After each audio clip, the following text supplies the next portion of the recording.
Chapter 12. The Old War. I ran. I didn't think about it, didn't plan it, just turned and crashed through the underbrush and ran as fast as my legs would carry me. Behind me I heard Calder shout something, but I couldn't make out the words, and I didn't care because all I could think about was getting away, getting back to the others, warning them before the extraction team arrived. My lungs burned and my legs felt like they were going to give out, but I kept running because stopping meant getting caught, and getting caught meant everything Calder had said would come true. The church appeared through the trees and I burst through the door so hard it slammed against the wall and everyone inside jumped to their feet. "Calder," I gasped, and I was breathing so hard I could barely get the words out. "He's working with them. He's been working with them the whole time." "What?" Atticus said. "I heard him. On a radio. Talking to the hunters. He told them where we are. He told them to come at 0400. That's in less than 2 hours," Naira said. "I know." Lysandra was already moving toward the door. "Then we need to leave."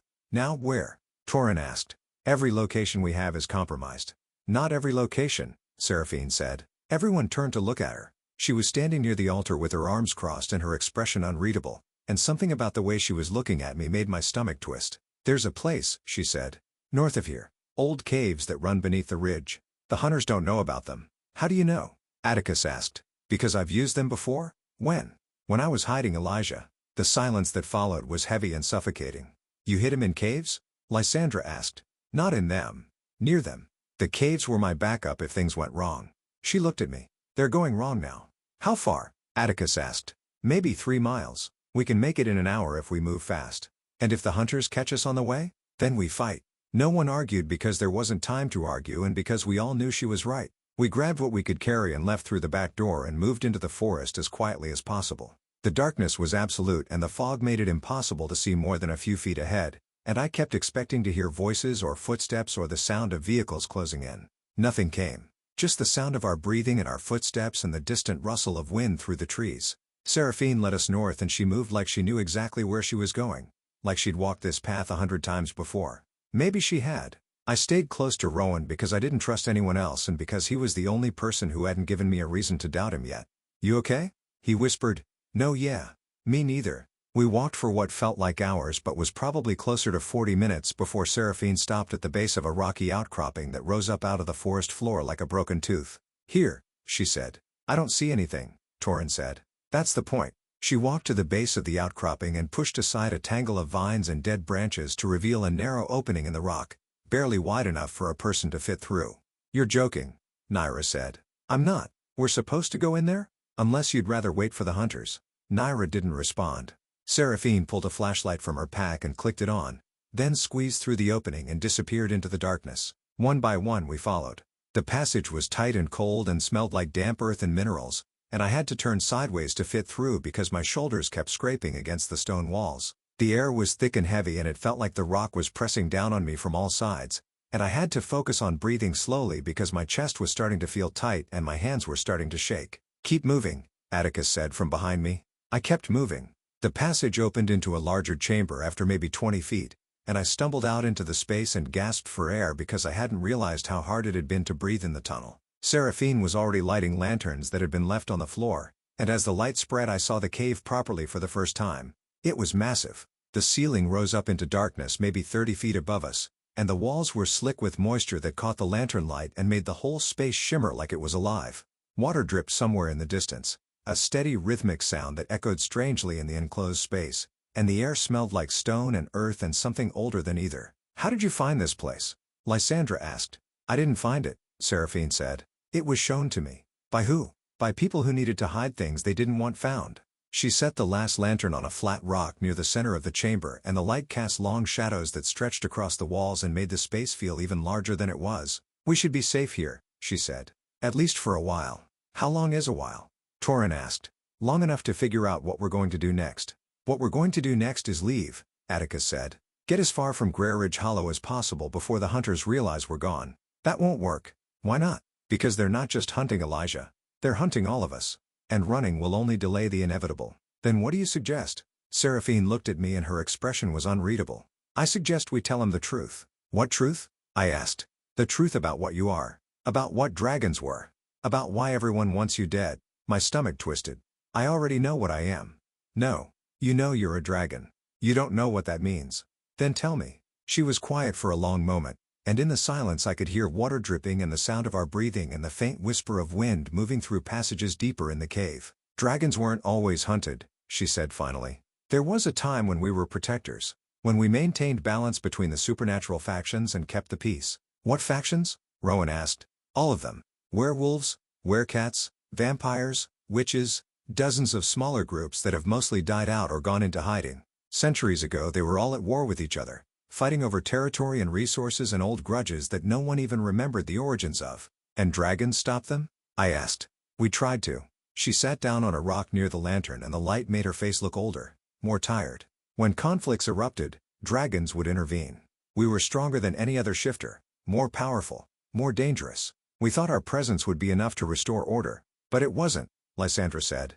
No. It made things worse. How? Because instead of seeing us as peacekeepers, the other factions saw us as threats. They saw creatures with power they couldn't match, power they couldn't control, and they were terrified. The cave was silent except for the dripping water. So they united against us, Seraphine continued. Werewolves and werecats who'd been killing each other for generations suddenly found common ground. Vampires who'd stayed out of shifter politics decided dragons were too dangerous to ignore. Even witches got involved, creating weapons and spells specifically designed to kill us. And humans? Atticus asked. Humans were caught in the middle. They saw supernatural creatures fighting and they saw dragons at the center of it all, and they did what humans always do when they're afraid. They organized. They formed hunter groups to defend themselves. The Iron Ring, I said. The Iron Ring was one of many. But yes, they were among the first. And they were the most effective. She stood up and walked to the edge of the lantern light, staring into the darkness beyond. The war lasted decades, she said.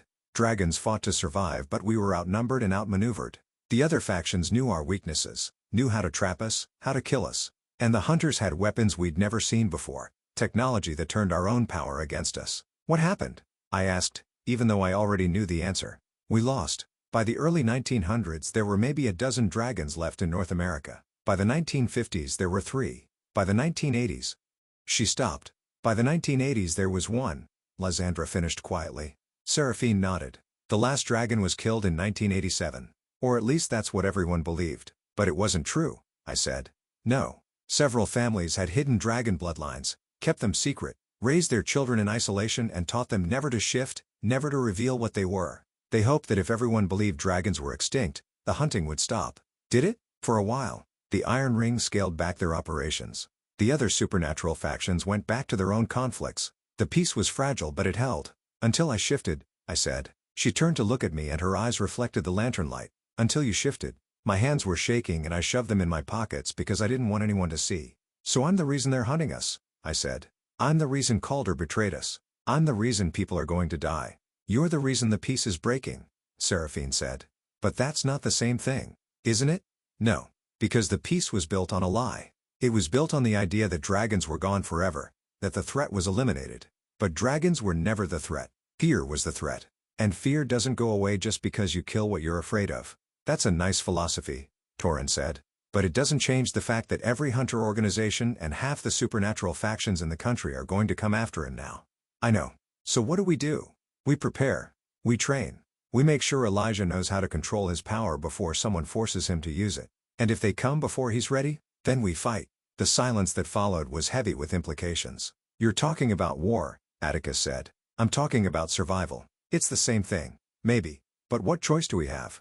No one answered because there wasn't an answer. Or at least not one that didn't end with someone dying. I sat down on the cave floor because my legs felt weak and my head was spinning and I couldn't process everything she'd just told me. Dragons were protectors who became threats. Humans formed hunter organizations because they were afraid. The supernatural world had been at peace for decades because everyone believed dragons were extinct. And now I'd ruined that peace just by existing. Why didn't you tell me this before? I asked. Because you weren't ready to hear it. And I'm ready now?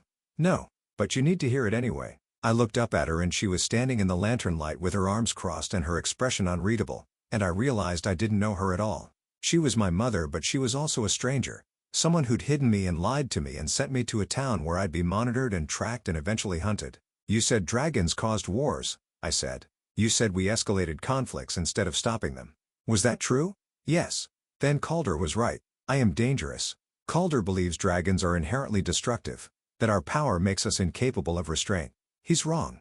How do you know? Because I've lived for 60 years without losing control. Because I've seen other dragons do the same. Because power doesn't corrupt unless you let it. But what if I can't control it? What if I'm like the dragons from the old war? Then we'll deal with it. But I don't think you will be. Why not? Because you're asking the question. Because you're afraid of what you might become. That fear will keep you careful. Keep you aware. It's the dragons who weren't afraid who caused the problems. I wanted to believe her but I couldn't because I'd felt the heat building inside me. Felt the rage and the power and the desire to burn everything that threatened me. I'd felt it and I'd liked it. And that terrified me more than anything else. What about the other factions? Naira asked. If they find out Elijah's alive, will they come after him? Some will, Seraphine said. Werewolves and werecats have long memories. They remember what dragons did during the war and they won't want to risk it happening again. So we're not just fighting hunters. We're fighting other shifters too. Potentially. That's insane. That's reality. Rowan stood up and walked to the edge of the chamber, staring into one of the dark passages that led deeper into the cave system. How many dragons are left? He asked without turning around. I don't know, Seraphine said. Maybe a dozen bloodlines scattered across the world. Most of them don't know about each other. Most of them will never shift. But Elijah did, yes. Why? Because he was pushed. Because the hunters were closing in and his body reacted to the threat. Because sometimes survival instinct overrides everything else. Or because you wanted him to shift, Lysandra said. Everyone turned to look at her. She was standing near the entrance with her arms crossed and her expression hard. And something about the way she was looking at Seraphine made my stomach twist. What are you saying? Atticus asked. I'm saying it's convenient. Elijah gets placed in a town where he's monitored. He gets pushed into situations that trigger his shift. His mother shows up right when he needs her. It's all very neat. You think I planned this? Seraphine asked. I think you're not telling us everything. I've told you what you need to know. Have you? Because it sounds like you've been manipulating events from the beginning. I've been protecting my son. By sending him to a town full of hunters? The silence that followed was absolute. I stood up slowly because my legs felt weak and my hands were shaking and I couldn't breathe properly. What did you say? I asked. Lysandra looked at me. Ridge Hollow isn't just a random town, Elijah. It's a hunter outpost. Has been for decades. The Iron Ring uses it as a staging ground for operations in the region. That's not true, I said. But my voice was shaking. It is. We've known about it for years. We avoid the area specifically because of the hunter presence. I turned to Seraphine. Is that true? She didn't answer right away. Just stood there in the lantern light with her expression unreadable and her eyes reflecting the flames. Is it true? I asked again, and my voice was rising. Yes, she said finally. The word hit me like a physical blow. You sent me to a hunter town, I said. You put me in the one place where I'd be most likely to get caught. I put you in the one place where you'd be forced to shift. Why? Because hiding wasn't working anymore. Because the Iron Ring was getting closer and it was only a matter of time before they found you. Because I needed you to understand what you are before they did. So you used me as bait. I used you as a catalyst. That's the same thing. No. Bait is meant to be caught. A catalyst is meant to start a reaction. What reaction? She took a step toward me and her expression was intense, almost desperate. The supernatural world has been stagnant for decades, she said. Everyone's afraid to move, afraid to act, afraid to upset the balance. But that balance is built on fear and lies and the systematic elimination of anything that threatens the status quo. Dragons were eliminated because we were different, because we were powerful, because people were afraid of what we might do. So I'm tired of hiding. I'm tired of pretending we don't exist. I'm tired of living in fear of what might happen if people find out the truth. And you thought sending me to a hunter town would fix that? I thought it would force the issue. I thought it would make people choose sides. I thought it would start the conversation that should have happened decades ago. What conversation? Whether dragons deserve to exist. The cave was silent except for the dripping water and the sound of my breathing, which was coming too fast and too shallow. You're insane, I said. Maybe. But I'm also right. You're not right. You're using me to start a war. I'm using you to end one. The war against dragons has been going on for over a century. It's time it stopped. And if I die in the process, then at least you'll die fighting instead of hiding. I wanted to scream, wanted to hit something, wanted to shift and burn everything in sight. Instead I just stood there shaking because I couldn't process what she was saying. Couldn't understand how someone who claimed to be my mother could be so willing to sacrifice me for some ideological crusade. This is why you came back, I said. Not to protect me. To use me. I came back to give you a choice. What choice? The choice to hide or fight. The choice to live in fear or live in defiance. The choice to be a victim or be something more. I never wanted to be anything. I just wanted to survive. And you will. But survival isn't enough anymore. It's enough for me. Is it? Because from where I'm standing, you've been running since the moment you shifted. You've been hiding and lying and pretending you're something you're not. How long do you think you can keep that up? As long as I have to. That's not living, Elijah. That's just existing. I turned away because I couldn't look at her anymore. Couldn't stand the way she was looking at me like I was a tool she'd been sharpening for years.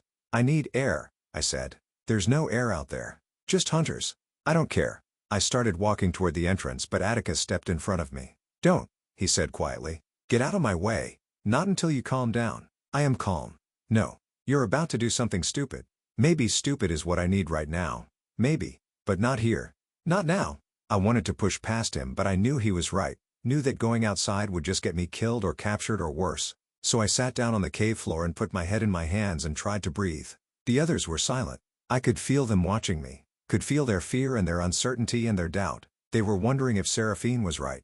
They were wondering if I was worth the risk. They were wondering if they should have left me to the hunters when they had the chance. I didn't just hide you, Elijah, Seraphine said quietly. I looked up. She was standing in the lantern light with her arms at her sides and her expression unreadable. I sent you here, she said.